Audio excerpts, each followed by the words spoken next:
Hey guys, it's Steve. Today's video is sponsored by Faith Rising, Faithrizing. The only way to find us is through Google. Why my eyes are all chinked out right now, I actually just went for a 5-mile walk because I'm prioritizing my health. And I got a bunch of sunscreen in my eyes. I'm not doing a commercial for this shit, but let's check it out. Just got this shit at the dollar store. And the only problem with sunscreen is when you rub it on your face and stuff, it gets right in your eyes. But today we're talking about, the problem with borderline personality disorder in relationships.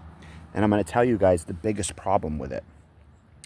The biggest problem with it is it's going to end up in the long run ruining your relationship. You may have a good run with this person. You may have 6-7 months of fairly good times. You're going to have a lot of breakup periods in that time. Like, for example, I just got done dating a borderline personality woman. She had multiple things going on. She had antisocial personality. She had borderline. She had bipolar. She had severe anxiety. And I hung in there as long as I could. I was a stepdad to 2 of her kids. One was 14, one was 8. Did everything in my power to be a good stepdad, cooked every single meal, took the kids to activities. Like, for example, we recently broke up. Last week, took the kids to a swimming pool. I paid for that. It was $22. Got the family Chinese. That was $75. We got the kids ice cream. We took them to a lake several times this summer. Trying to be good parents, trying to be a good stepdad to the kids. But what happened, guys, is borderline personality disorder ruined my relationship. And not only did she have borderline personality, but she also had the impulsive type of borderline personality, which is even worse. And the reason why it's worse is because they do things without even thinking of the consequences. And if they're antisocial, they do fucked up behaviors. Like, my ex-girlfriend was posting my name on Facebook in front of 1,300 people. That's why it's so hard to date these type of individuals, especially the ones with antisocial personality as a co-occurring disorder, because they will literally throw you under the fucking bus. Like, she literally tagged my name 2 times, my actual real name, to 1,300 of her friends. This puts me in danger. My address is tied to my name. It literally puts me in danger. Obviously I know how to defend myself, and I will if I have to. But do you see how that's unnecessary risk? I'm actually putting myself at risk by staying with this person because now she's putting me in danger. This is why I wanted to break up, guys. It was mostly a mutual breakup. Because we were sick and tired of fighting. We were sick and tired of fighting with the kids. So it was a mutual agreement to break up. We were constantly fighting. And the reason why we're constantly fighting is because of her borderline. She would do really fucked up behaviors. Like, did you know borderlines can go into psychosis? They can literally go into psychosis, guys. So, like, one day I was in the shower. She comes down screaming at the top of her lungs that I deleted her Gmail. And I never deleted her Gmail, guys. Other instances, one time she was mad at me. I walked out of the house. She's telling maintenance to tell me not to come back. Obviously, I was there like the next day, guys. Maybe even that day. A borderline one time knocked on my door, said she's not hanging out with me. That night, she's at my house. I've had impulsive borderlines literally stop by my house at 3 o'clock in the morning and wake me up out of a dead sleep for sex. I've had that happen. Borderline women will do fucked up shit behaviors. Like literally, I've had sex in the back seat of my car with an impulsive borderline, at a major business, and then look up and we're on camera. So, they will do risky, fucked up behaviors, and that's because they're impulsive, guys. They really are not thinking of the consequences. I've had, and borderline women can be very sweet, guys. They can be super good listeners. They can be, for the most part, good friends. They can be forgiving. They can be good talkers, good listeners. They'll be there for you most of the time. If you're one of their friends, usually they will answer the phone if you have a problem. Hey, Bobby, how you doing today? Hey, Sally, But I honestly don't recommend dating any of these people that are not treated. Because if they're not treated, they're going to cycle with you as their boyfriend. they're going to cycle. So 1 minute everything's going to be fine, and you know, it could be like a week, it could be a couple days, it could be a week or month. It's kind of person specific on the splitting and triggers. But one of the main symptoms of borderline personality disorder is a love-hate cycle. And with that love-hate cycle, that they're going to target their boyfriend. And that's what she was doing to me constantly, is targeting me. Like I said, she tagged me twice on Facebook. One time I told her I wasn't going to do a ride for her daughter because she was being really bitchy that day and I didn't want her in my vehicle. She literally tells me that she's going to tell the cops I put a gun to her head. I literally had to call the police and report that she said this, because this is a major accusation. I literally had to go down to the police station, guys, and talk to 2 police officers about how I wasn't suicidal at the time.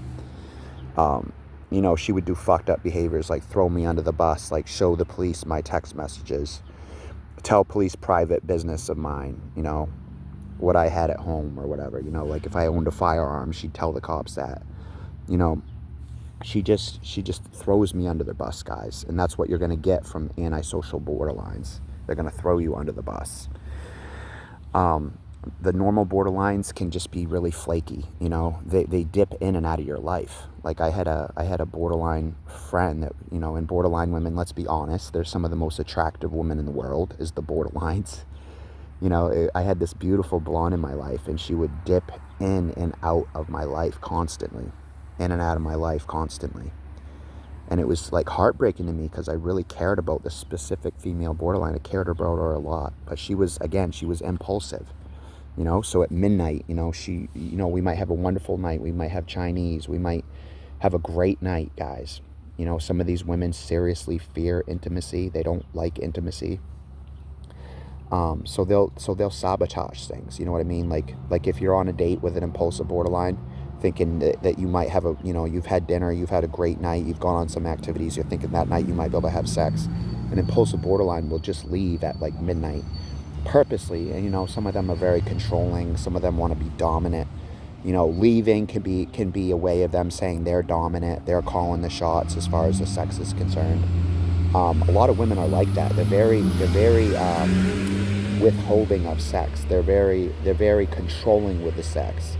You know, they're only going to give it to you when they want to, especially if they're antisocial. They literally don't give a shit, you know, if you get laid or not. The antisocial ones don't care. It can go the other way. You can get a seriously promiscuous borderline. Like my last girlfriend was kind of like a sex addict. She wanted sex more than I wanted sex. You know, but she would do impulsive behaviors. Like her brother was smoking cigarettes in the house. You know, he swears up and down he wasn't, because he's lying to us. He was smoking in the house. And it would give me asthma, guys. It would give me asthma, and I'd have to go down the road. Well, one time I was having an asthma attack and went down the road from the cigarette smoke. She literally breaks up with me over this, guys.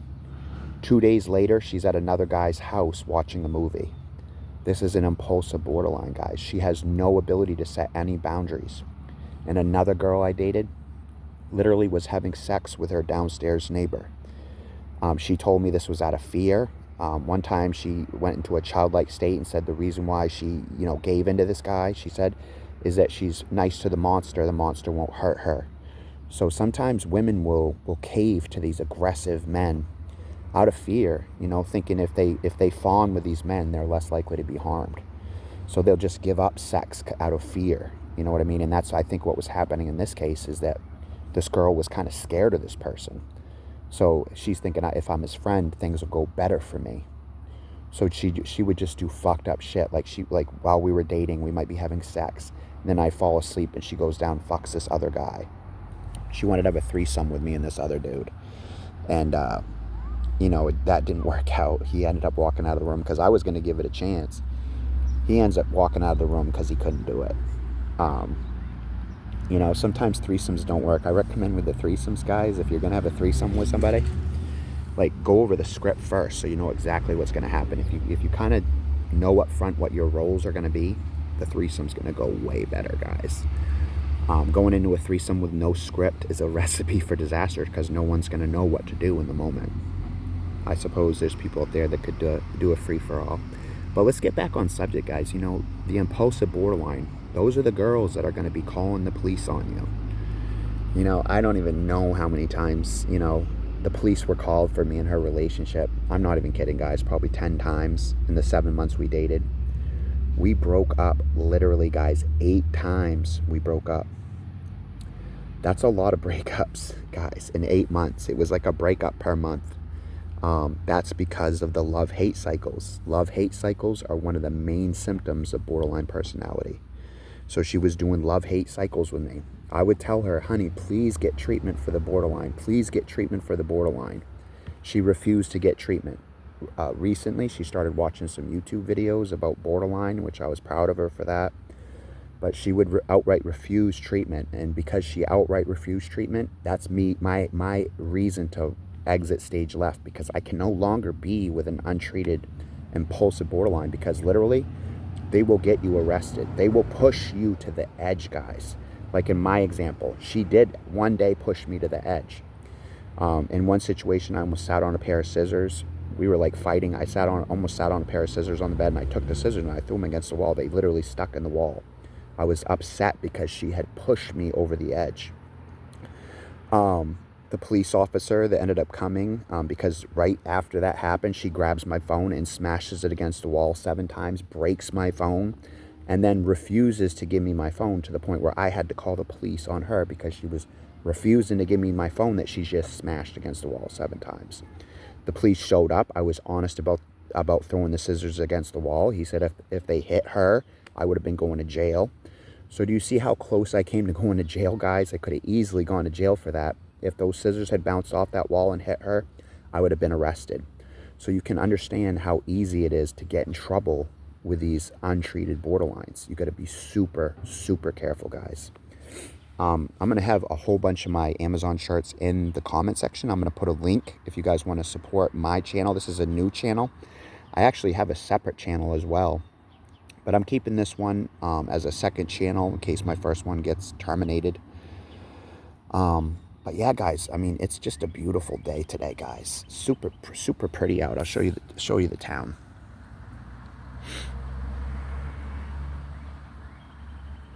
It's just a wonderfully beautiful day today, guys. The birds are chirping. You know, so that's one of the major things that you might deal with, is you might get arrested because of this person. Now you lost your job. Now your car is getting repoed because you don't have money to pay the car payment. Do you see how a series of bad incidents can happen as a result of being with these people? She had her daughter tell the cops about the scissors as well, even though the daughter never personally witnessed it. She just said she did, because that's the problem with the antisocial. They'll throw you under the fucking bus, guys. They'll lie. They'll lie to the police about what's going on. You know, it just is hard on the boyfriend, guys. There was so many incidents with this impulsive borderline. It's almost too many to mention in this video, guys. That's how bad it was.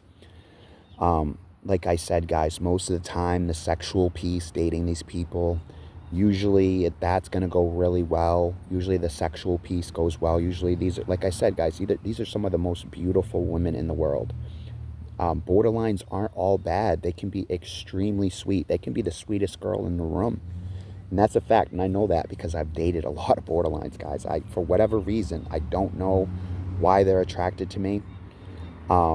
It could be because I'm kind of antisocial myself, but that's a result of a lifetime of abuse. I was abused as a child. I was abused as an adult. I was emotionally abused by a malignant borderline for years. So I am kind of antisocial, guys, but it's because of abuse. But I'm a non-violent antisocial, which means I'm not going to be violent to somebody unless it's self-defense. That's the only way you would ever see me be violent, is self-defense. You know, I've saved a police officer's life. You know, one time a police officer was getting attacked in this town, and I wrestled the guy off of him. So I'm a pretty good guy. I mean, I care about people. I care about the person watching this. If you're having a bad day today, please reach out for help. If you're suicidal today, please reach out for help. There's a suicidal hotline you can call. But you got to stay away from drugs, guys. When you're dealing with these borderlines, you're going to want to drink. You're going to want to do drugs. And funny, all her ex-boyfriends were alcoholics. Why were they alcoholics? Because they were medicating the anxiety that the borderline was causing them. The borderline was causing major anxiety. And so That's why these guys were drinking. You know what I mean? And it was funny because every story that she told me ended in the boyfriend getting arrested or almost getting arrested. In one instance, he kicked a door, like her head got hit in the door. He ended up going to jail for that. So do you see how, she probably called him a fucking piece of shit loser, and he just lost his temper and kicked the door, and she was behind it. He may not even purposely have hit her in the head, but it hit her in the head. Now he's going to jail for domestic violence. That's a perfect example, guys. On another case, a curtain got ripped down and it like hit her in the head. Now he's going to jail. He got pepper sprayed and handcuffed, taken out of there, guys. This is the type of shit I'm talking about. You dating these borderlines, you're at risk for arrest. If they're treated borderlines, that's going to be a better outcome because they're saying, I'm willing to change. I'm willing to get help for the love-hate cycles. The love-hate cycles is what's going to ruin your relationship. Impulsive behavior, impulsive borderlines, if with that impulsive behavior, that's what's going to ruin the relationship. Like I said, they're the first one to call the cops because, especially if they're antisocial, because they don't care if you get in trouble. They don't. And you're thinking to yourself, Jesus, I'm this person's boyfriend. It doesn't matter. You have to also realize with these type of borderlines, especially malignant borderlines, let's be honest, they really don't care who they're with as long as the person is attractive and they get along with the person. Other than that, you're pretty much interchangeable. This person may mean a lot to you. This malignant, impulsive borderline might mean a lot to you. But the truth is, she'll monkey branch to somebody else if things go south. Like the girl I was dating, I was having sex with her last week, guys. All week, we had a great week. We had an awesome week. Took the kids everywhere. Took the kids to lakes, swimming pools. We had awesome. And me and my ex-girlfriend were having sex all week. We were doing like the friends with benefits thing. We've cut that off. We decided, you know what? Let's just cut ties for a while. Even yesterday we were arguing on the phone. And the reason why we were arguing is because like I said, guys, even though me and her are single, we were sleeping together all last week. And then Saturday, she hangs out with another guy all day. And like a week or two ago, she had another guy in her bed with sheets on the bed and then tells me she didn't fuck this guy. Told me she was just smoking with a guy. But puts fresh sheets on the bed. And another breakup we had, she ends up in another man's house saying that the guy just needed to feed his dogs, even though she showered before they left and he asked for sex before he came over. And she tells me nothing happens, but I'm just trying to tell you guys, maybe these are some of the best actors, these type of women, because this girl looks me right in the fucking eye and tells me she didn't fuck these guys. Then why would you put a man in your bed all night with fresh sheets? If I was on a date with a girl and she put fresh sheets on the bed, in my mind, I'm getting fucked that night. I mean, let's just be honest, guys, right? I mean, let's live in reality. I know my opinion's kind of subjective, but I also try to go based on reality of mental health and the DSM criteria. Like, for example, love-hate cycles is in fact one of the main symptoms of borderline personality. And that is what is going to destroy the relationship, guys, is those love-hate cycles. Last week, me and her were having doggy-style sex, having amazing sex, right? In my bedroom. We had the door locked and everything. Doggy-style sex last week. Yesterday, she's tagging me on Facebook. That's the impulsive borderline, guys. They don't think about consequences at all. I dated this girl for 8 months. I've known this girl for like 20 years. I loved her to fucking death, you guys. But this is the type of shit you're going to get with these girls, especially the malignant antisocial ones. They're going to turn on you. And that's the worst part, is them turning on you. I could go on and on, guys. There was July 4th. I took the kids to fireworks with her. She wanted me to cut off a vehicle when we were in the parking lot. We were in a traffic jam. She wanted me to cut this other woman off because she said the woman was talking about me in the vehicle. She's getting delusional, thinking that they're talking about us. Do you see the delusions there? So you're going to get some psychosis there. I told her I wasn't going to cut the car off. She literally flips out on me right in front of the kids, calling me names, swearing at me, yelling, screaming. That's the impulsive borderline, guys. Inappropriate, intense anger is one of the main symptoms of borderline personality disorder. They can have identity disturbances. Those are the girls you see out in public with the fucking Kool-Aid hair. Next week, it's orange. The next week, it's purple. because these type of women are suffering from that identity disturbance, not really knowing who they are. One week they're going to run into you and tell you they're a lesbian. A month from now they're having sex with a guy. So they have a hard time nailing down what their identity is. That's that identity disturbance. So there's all kinds of like symptoms of borderline personality disorder. You can go onto Chat GPT, you can go onto Wikipedia to learn about it. You could get some books about borderline. You can watch some borderline videos. Again, there's pros to borderline. It's not all negative. They can be very sweet. They can be very loving. They can be very affectionate. They can be wonderful as girlfriends. It's just that love-hate cycle that is going to ruin the relationship. But like I said, guys, let's call that a day for today. Let's not beat a dead horse. This video was about the love-hate cycles and how ultimately untreated it will ruin the relationship. Check out my Amazon link, guys, in the comment section. It's my best-selling butterfly shirt. Buy it for mom. Buy it for your sister. But thank you so much for tuning in. Have a blessed day. Remember to use your coping skills like I did this morning. Yes, I'm having a hard week. I broke up with my girlfriend. So I went for a 5-mile walk, guys, just now. And I did a video for you guys. That's using my coping skills. That's doing the right thing. If you're suicidal today, please reach out to a crisis worker. Please reach out to a family member or a friend. I want to save your life today. But anyway, guys, thank you so much for tuning in. Don't forget to like the video. Don't forget to comment. Don't forget to subscribe. Till next time, Steve-O signing out.